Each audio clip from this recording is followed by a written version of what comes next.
Salut, bienvenue aujourd'hui sur notre tuto. Nous allons continuer avec CS Pro, qui est le tuto 2 en ce qui concerne notre logiciel CS Pro. La dernière fois, nous avons vu les utilitaires de CS Pro, comment ouvrir CS Pro. Je vais vous apprendre ça aujourd'hui. Lorsque vous lancez CS Pro, voici la fenêtre qui s'affiche à nous. Donc aujourd'hui, je vais vous montrer comment, à partir d'un questionnaire que nous avons collecté sur le terrain, comment entrer les différentes variables dans notre logiciel CS. Ok, lorsque nous lançons CS Pro, ça c'est cette fenêtre qui s'affiche à nous avec deux options. On nous demande soit de créer a new application, soit de open an existing application. Donc ici, dans la deuxième option, on nous demande d'ouvrir une application qui existe déjà. Or, ici, dans le premier cas, on nous demande de créer une nouvelle application. Donc, c'est cette fenêtre-là que nous allons choisir, créer une nouvelle application. Lorsque vous avez cliqué dessus, vous venez sur OK. OK, vous venez sur Order. Order ici, puisque nous voulons créer un dictionnaire de données, nous allons donc choisir Data Dictionary, qui est déjà créé ici qui est déjà choisi ici par défaut. Lorsque vous avez donc choisi, vous cliquez sur OK.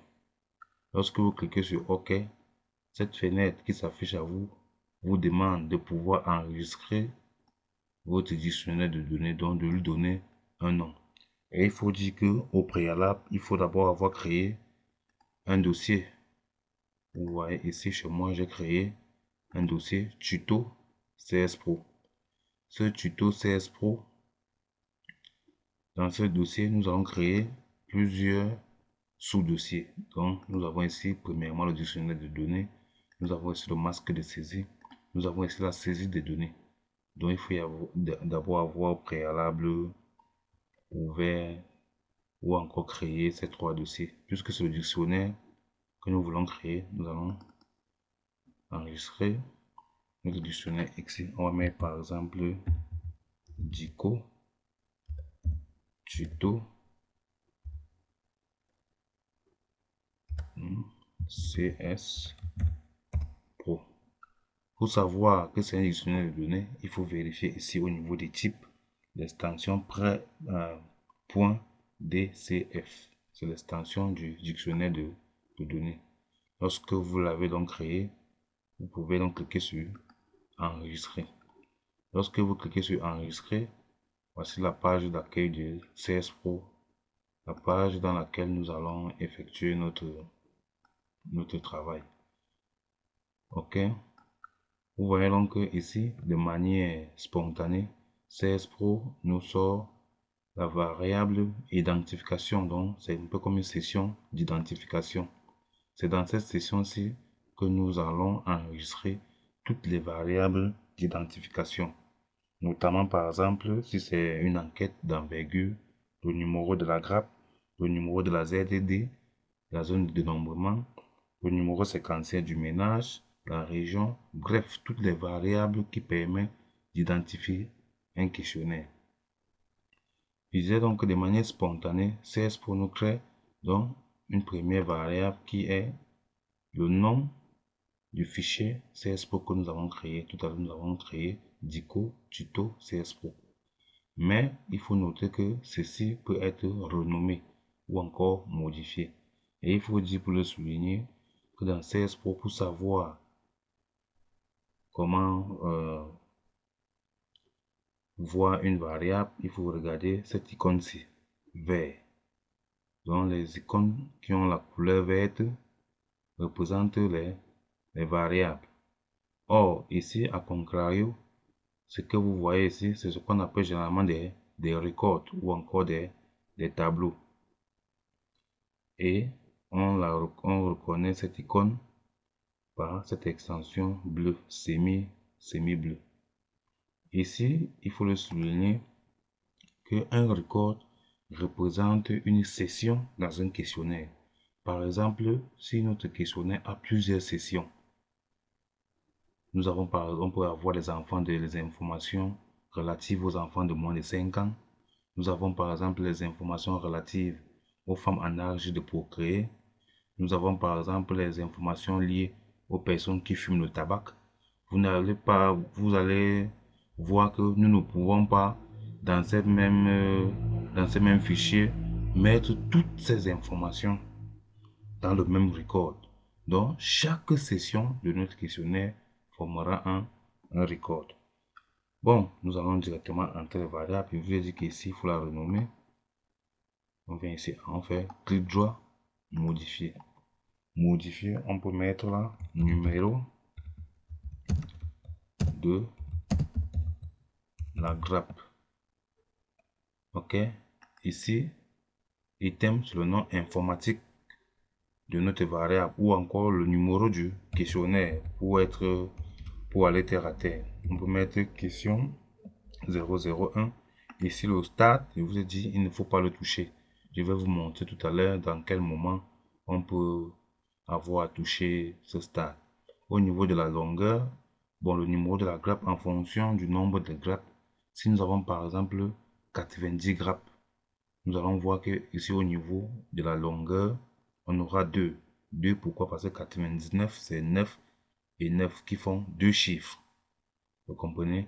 Si c'était 100 grappes, on aura 3 chiffres parce que 100 ou encore 999, c'est 3 chiffres. 9, 9, 9, 3 chiffres. Ok? Ici, data type, c'est une variable numérique puisque c'est les chiffres qu'on va entrer. Ici, c'est le type de la variable. C'est une variable, donc item, c'est une variable. Sub-item, ce sont des sous-variables. Je vais aussi vous montrer tout à l'heure dans quelle mesure il faut l'utiliser. Le reste ici, c'est inchangé. Ok? Pour aller à la question suivante, il suffit de cliquer sur l'ancienne variable pour faire clic droit et vous venez ici à Add Item qui veut dire ajouter une variable. Ok? On va lui donner une deuxième variable d'identification qui peut par exemple être le numéro par exemple de la ZD. Zone de dénombrement, on peut lui donner le numéro de la question Q002. Ok, ici au niveau du start, c'est inchangé, je vous l'ai dit. Ici au niveau de la longueur, on peut lui donner par exemple 3 positions.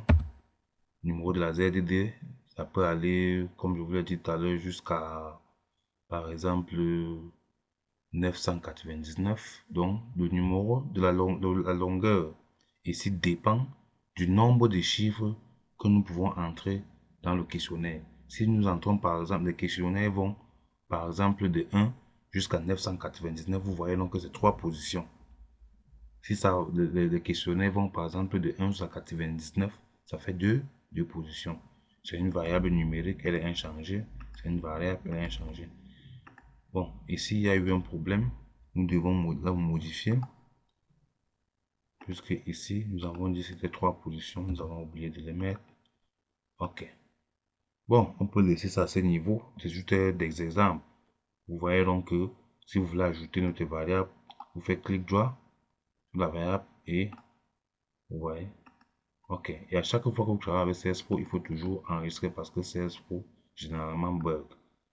Ici, je vous l'ai dit, c'est un record qui correspond à une session de notre questionnaire. Nous allons modifier, nous allons mettre par exemple données individuelles. Ok. Ici, on va lui ajouter des variables. Add item. Ok, je vais revenir pour que nous voyons bien. Vous placez au niveau du record, vous faites clic droit. Vous venez ici à Add item, donc ajouter la variable. La première variable qu'on peut donner, c'est date de l'enquête.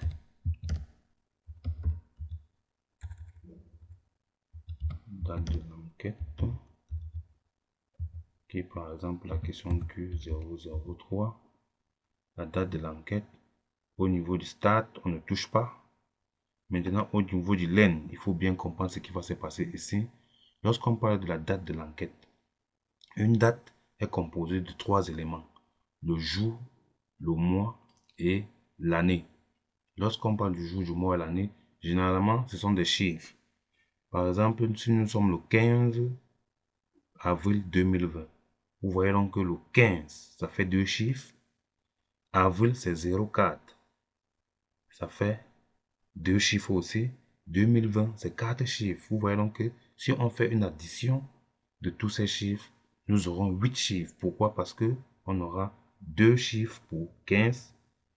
15, ça fait deux chiffres. 1 et 5 font deux chiffres. Nous avons 0 et 4. Avril, qui font deux chiffres, qui font déjà 4. Et si on additionne ces quatre chiffres à 2020,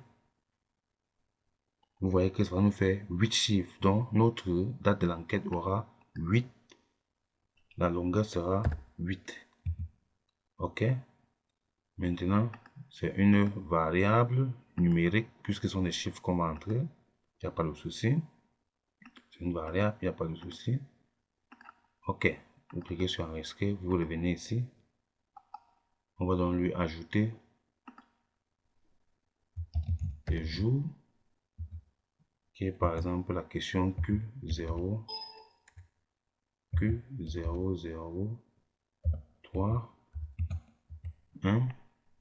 Maintenant, ici, au niveau du stade, lorsque ce sont des sous-variables que nous voulons adosser à notre variable principale, ce que nous allons faire, c'est qu'au niveau du stade, on va lui donner le même stade, donc le même chiffre, 8, vous voyez un peu. Et il faut noter que le stade se donne de manière séquentielle, donc ce n'est pas nous qui donnons généralement ce chiffre. Nous pouvons modifier ce chiffre uniquement lorsque nous créons des sous-variables. OK? Le jour, tout à l'heure, je vous ai dit que le jour a deux chiffres. Ici, on aura donc 2. C'est une variable numérique. Maintenant, ici, c'est une sous-variable. Une sous-variable de la variable principale date. C'est pour ça qu'ici, nous allons choisir SOP item. OK? SOP item. Le reste reste inchangé. Après le jour, nous avons le mois. Le mois, ici. Variable Q. 003. 2. Ici, au niveau du stade, il faut bien remarquer, ça sera l'addition, ce qui est ici sera l'addition de 8 plus 2 qui font 10. Donc ici, on aura 10. Au niveau de la longueur, je l'ai dit tout à l'heure, le mois, si c'est le mois d'avril, c'est le quatrième mois, donc 0,4. Ça aura aussi deux positions. Ici, reste inchangé. Ici, c'est une sous-variable. J'espère que vous voyez bien ce qui se passe. Ici, on aura l'année, qui est la question Q. 003. Ici, tout à l'heure, l'année, je vous ai dit, ici, on va additionner 10 plus 2, qui font 12. Et au niveau de la longueur que voici, on aura 4. Pourquoi 4? Parce que lorsqu'on parle de 2020, 2020 a 4 chiffres.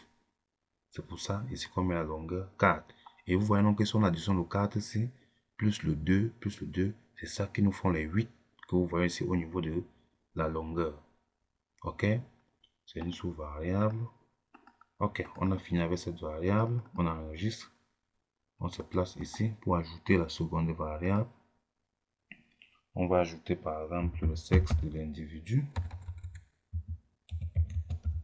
Sexe de l'individu. OK? Qui est par exemple notre question Q004. Ici, au niveau de l'N, on ne touche plus. Là, ça revient automatique. On ne touche plus. Ici, on va laisser 1 parce qu'on va codifier notre variable du genre 1 pour masculin et 2 pour féminin. Ici, comme le code est numérique, c'est inchangé et c'est une variable, ce sera inchangé. Vous enregistrez. Maintenant, on va lui donner les modalités. Pour donner les modalités, c'est simple. Nous nous plaçons sur la variable, on fait clic droit. Add value set, c'est ici qu'il faut donner le code de la variable au niveau de add value set. Est-ce que nous allons faire ça? Lorsque cette fenêtre-ci s'affiche, vous pouvez cliquer dans le vide comme ça. Et puis, ça nous donne la partie où nous devons mettre le label, value label sur le label. On avait dit masculin. Son code sera 1. On clique dans le vide. Ici, on a féminin. Et puis, son code, c'est 2. OK. Ici, vous voyez bien que c'est au niveau de from que nous avons mis 1 et 2. Généralement, c'est from tout. From tout, ça veut dire 2. Ici, A. Si nous avons par exemple des tranches d'âge qui vont par exemple de 10 à 15 ans, au niveau de from, on devait mettre 10 ici. Et tout, on devait mettre 15 ici. OK. Nous allons avancer. Nous allons créer une nouvelle variable. On va ajouter par exemple la variable âge de l'individu qui est la question Q005. Ici, ça reste inchangé. Bon, l'âge, on va changer, on va mettre 2 positions parce que si on suppose par exemple que nos individus peuvent quitter de 0 à 99 ans, voyons que de 0 à 99, on aura 2 positions parce que la personne la plus âgée sera âgée de 99 ans et 99 ans, c'est 2 chiffres, 9 et 9. C'est la raison pour laquelle ici, on a 2 positions. Et comme c'est une variable numérique, on va laisser numérique et c'est une variable. Item, c'est une variable, on va la laisser comme ça. OK. On continue le processus. On va créer une autre variable. As-tu mangé ce matin? Qui est notre variable Q006. OK. Le reste est inchangé, c'est pour ça que nous allons vite. Quand on lui demande as-tu mangé ce matin, il va répondre par oui ou par non. OK, donc oui aura la modalité 1 et non aura la modalité 2. On va ajouter encore une autre variable que veux-tu manger? Ok, là ça va un peu vite parce que vous avez compris déjà le processus. Que veux-tu manger? On peut lui donner quelques modalités. Il peut dire, il peut manger le riz, qui prend la modalité 1. Il peut dire qu'il peut manger, je sais pas, macabo,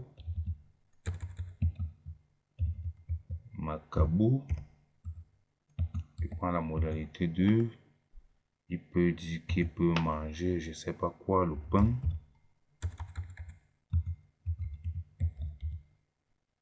Il prend la modalité 3. On va choisir un dernier élément. Il peut dire qu'il peut manger la pizza. OK, qui prend la modalité 4. Voilà par exemple nos variables. On va créer encore 2 autres variables. On peut créer encore une autre variable. Enfant de moins de 5. Enfant de moins de 5 ans. Dans le ménage.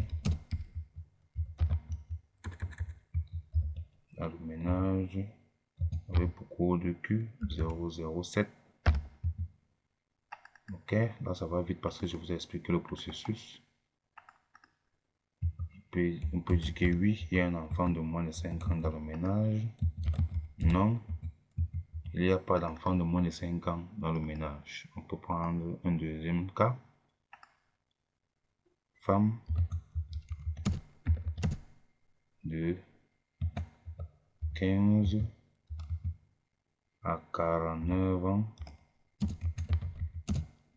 dans le ménage avec, c'est la question Q009. Oui, on peut aussi répondre par oui ou par non. Pour dire qu'il n'y a pas Les femmes âgées de 15 à 49 ans leur ménage. Bon, on peut ajouter une dernière variable qui est la fin du questionnaire, qui est notre variable Q10. Fin du questionnaire, on peut dire oui ou non. Oui ou non. Ok, arrivé à ce niveau, nous avons vu un exemple de questionnaire, de dictionnaire de données. On peut cliquer ici pour dérouler. Ok, lorsque nous sommes arrivés à ce niveau, on peut donc avoir fini notre questionnaire. Arrivé à ce niveau, qu'est-ce qu'il faut faire? Il faut créer ce qu'on appelle un masque de saisie. Ce que nous allons voir dans notre prochain tuto. Si vous avez aimé jusqu'ici, n'hésitez pas à vous abonner et on se retrouve par la suite pour un nouveau tuto pour que je vous montre comment faire un masque de saisie à partir d'un dictionnaire de données.